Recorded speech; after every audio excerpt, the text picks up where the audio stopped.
बुशरा का पता लगाने के लिए शार्दुल उसके गांव पहुंचा और वहां जाकर उसने अपने सहायक कर्मा को निर्देश दिया कि वो जाकर गांव के हाकिम के दफ्तर से सही बात का पता लगाने की कोशिश करे। इतना करने के बाद में शार्दुल खुद बुशरा के घर की ओर चल पड़ा और कर्मा को बताकर गया कि अपना काम पूरा करके वो आकर शार्दुल से बुशरा के घर मिले। काली चुड़ैल बुशरा के घर के आसपास जमा भीड़ की बातें सुनकर शार्दुल को ये तो पता लग चुका था कि बुशरा का राज लोगों पर जाहिर हो गया था। गपशप करने में बहुत ज्यादा आनंद लेने वाली एक महिला ने शार्दुल को बताया कि उनके गांव की एक इंसानी लड़की को एक काले चुड़ैल से प्रेम हो गया था और गांव के सभी लोगों ने मिलकर उस चुड़ैल आदमी और उस इंसानी लड़की को गांव के ठीक बीचों बीच जलाकर मार डाला था। ये सुनकर शार्दुल को बुरा लगा और उसने मन ही मन सोचा कि इंसान कितने मूर्ख थे। इस तरह के अतिवादी कदम उठाकर मनुष्य अपने और संसार में बसने वाले अन्य प्रकार के जीवों के बीच खुद ही एक दूरी पैदा कर रहे थे। परिषद लगातार प्रयास कर रही थी कि वो इंसानों और रात के अन्य जीवों, खासतौर से पिशाचों के बीच में एक संतुलन बना सके, लेकिन इंसान आए दिन कोई न कोई ऐसा काम को अंजाम देते थे जिससे ये संतुलन बिगड़ जाता था। न केवल इंसानों और पिशाचों बल्कि परिषद तो चुड़ैलों के रहवास के बारे में भी सोचती थी और इस पर काम कर रही थी। लेकिन इस समय सब कुछ बिगड़ा हुआ था और कोई नहीं जानता था कि कब हालात सामान्य होंगे। सबसे कमाल की बात यह थी कि केवल पिशाच ही थे जो चीजों को संभालने की कोशिश कर रहे थे। मनुष्य और चुड़ैलें तो केवल परेशानियां पैदा करने में ही लगे हुए थे। अब शार्दुल को यह पता करना था कि जिस चुड़ैल को लोगों ने जलाकर मार डाला था वो काली चुड़ैल थी या सफेद चुड़ैल। शार्दुल को अजीब लग रहा था कि बुशरा कैसे उसे ये बताने में चूक गई कि यहाँ इस गांव में एक और चुड़ैल भी था जिसके बारे में शार्दुल को आज से पहले कोई जानकारी नहीं थी। वो दिल से चाहता था कि इस धरती के सभी प्राणियों के बीच में एक सौहार्दपूर्ण वातावरण हो और सामंजस्य बन सके, लेकिन इसका मतलब ये नहीं था कि वो उनमें से किसी पर भी पूरी तरह से भरोसा कर सकता था। शार्दुल अपनी ही प्रजाति के शुद्ध खून वाले पिशाचों पर भी 100% यकीन नहीं करता था, फिर दूसरी प्रजातियों पर भरोसे का तो सवाल ही नहीं था, और इनमें बुशरा भी शामिल थी। शार्दुल ने वहां खड़ी भीड़ में मौजूद महिलाओं से पूछा, इस घर का क्या किस्सा है? एक महिला ने शार्दुल को बताया, यहाँ नाज नाम की महिला रहा करती थी। हम लोगों ने अचानक से एक गोली चलने की आवाज सुनी और हम नाज के लिए फिक्रमंद होकर दौड़ते हुए उसके घर की तरफ आए। हम यही सोच रहे थे कि कहीं किसी को चोट न लगी हो। यहाँ पहुंचने पर पता लगा कि उसके घर के दरवाजे पर ताला लगा था। गोली की आवाज इतनी तेज थी कि घबराकर हमने दरवाजा तोड़ दिया। हमें नाज की बहुत चिंता हो रही थी, लेकिन उसके घर के अंदर घुसकर हमने देखा कि घर में तरह तरह की औषधियां, बर्तन, बाल और बहुत से विचित्र चीजें थीं। एक और महिला जो इस महिला की बगल में खड़ी थी, उसने अपना मुंह खोला और बोली, ये तय करना वाकई मुश्किल है कि कौन चुड़ैल है और कौन चुड़ैल नहीं है।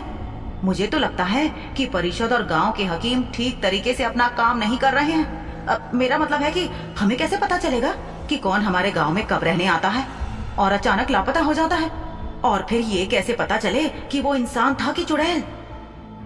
पहली महिला ने अपनी सहमति जताते हुए कहा, हाँ हाँ, तुम बिल्कुल ठीक कह रही हो। घर के चारों ओर मंडरा रही भीड़ और काली चुड़ैल के घर के बीच एक सुरक्षित दूरी रखते हुए शार्दुल बता सकता था कि काली चुड़ैल बुशरा अपनी जान बचाकर भाग गई थी, और इस बात का साफ साफ मतलब था कि चुड़ैल शिकारी उसका शिकार करने के लिए लौटकर आया तो था, लेकिन फिर क्या हुआ ये कोई नहीं बता सकता था। अब सवाल ये था कि क्या बुशरा अभी भी जीवित थी या चुड़ैल शिकारी द्वारा मार दी गई थी। भीड़ को सरसरी निगाह से देखते हुए शार्दुल की नजरें एक आदमी पर जाकर रुक गईं। इस आदमी ने टोपी पहन रखी थी और बाकी लोगों की तुलना में काफी अजीबोगरीब सा लग रहा था।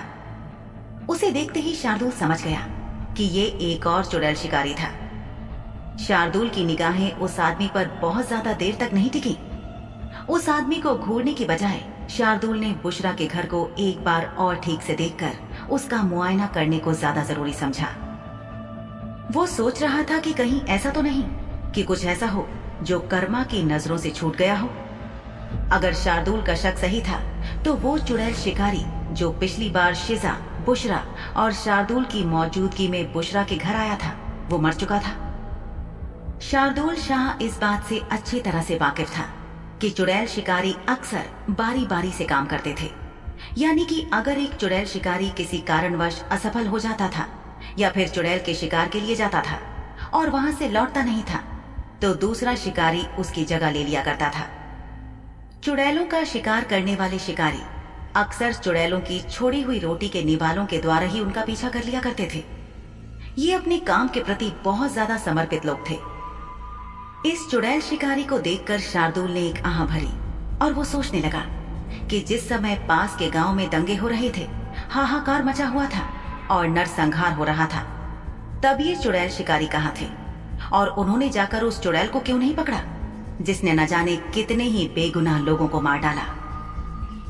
वो नहीं जानता था कि ऐसा सोचना उसका स्वार्थ है या नहीं, लेकिन वो उस नरसंहार के बारे में कुछ हद तक खुश था, खासकर तब से जब कुछ ही दिन पहले उसे और शिजा को ये पता चला था कि शिजा एक सफेद चुड़ैल है। शार्दुल शाह ने ज्यादा देर तक इंतजार नहीं किया और वो बुशरा के घर के अंदर चला गया।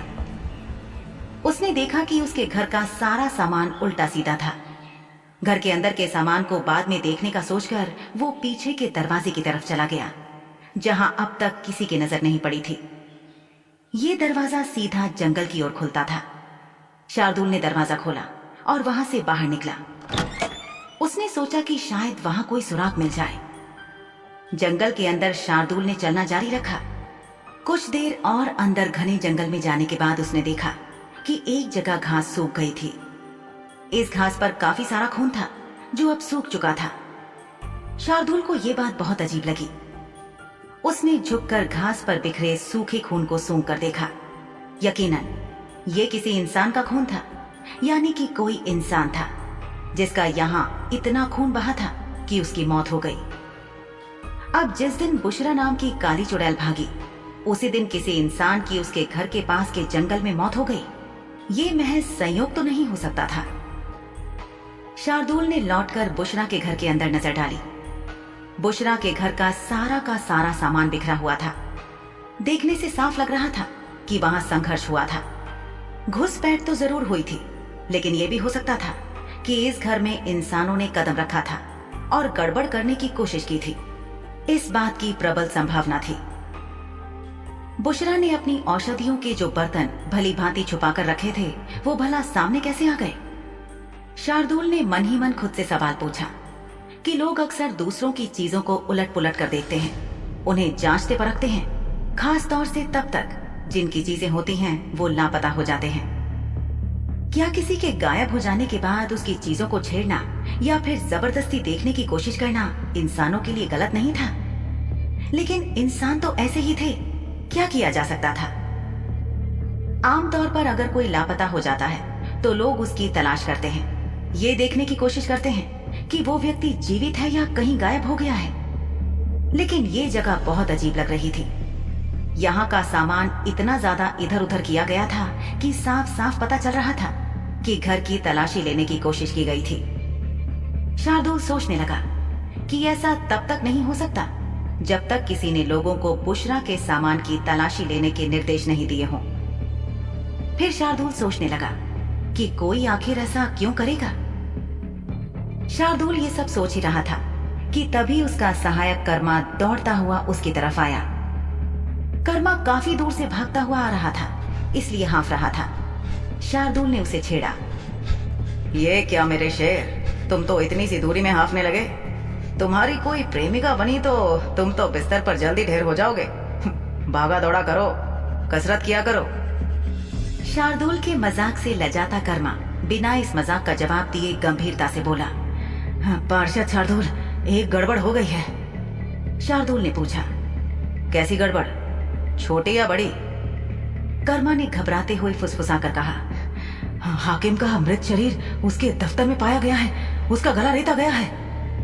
ओह, तो वो मर चुका है। चलो उसके दफ्तर और लाश पर एक नजर डालते हैं, शायद कोई सुराग हाथ लग जाए। पैदल ही गांव लौटकर वो दोनों हाकिम के कार्यालय में पहुंचे।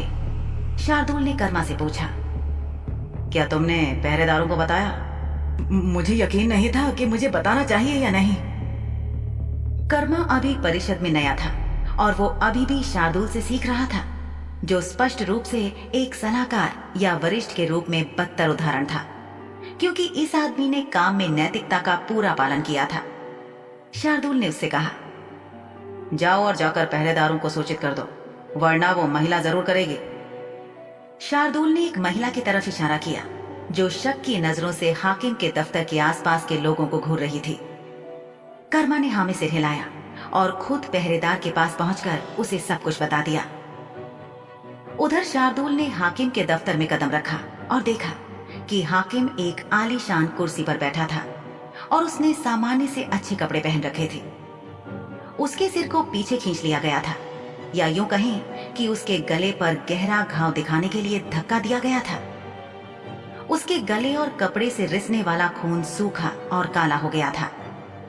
इस खून का रंग वैसा ही था जैसा शार्दुल ने बुशरा के घर के पीछे वाले जंगल में देखा था, लेकिन वो खून निश्चित तौर पर इस व्यक्ति का नहीं था।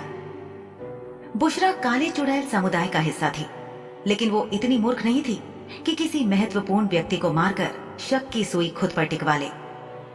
इस बात से शार्दुल का शक और पुख्ता हुआ कि किसी ने बुशरा को फंसाने का पूरा इंतजाम किया था। शार्दुल साफ साफ समझ पा रहा था कि इंसान इतने मूर्ख थे कि उन्हें बेवकूफ बनाना बहुत ही आसान था। उन्हें आसानी से इस बात का यकीन दिला दिया गया था कि नाज नाम की औरत जो उनके बीच रहती थी वो एक काली चुड़ैल थी, और उसने अपने उस काले चुड़ैल बंधु की मौत का बदला लेने के लिए हाकिम की हत्या कर दी थी, जिसे बीच गांव उसकी माशूका के साथ जला दिया गया था। बेवकूफ इंसान इस बात पर यकीन कर चुके थे कि काली चुड़ैल नाज के पास हत्या करने का एक बहुत ही पुख्ता कारण था, और इसी वजह से वो हाकिम को मारकर भाग गई। लेकिन पार्षद शार्दुल शाह का दिमाग इस वक्त बहुत तेजी से काम कर रहा था, और वो ये सोचने की कोशिश कर रहा था कि आखिर सच क्या था।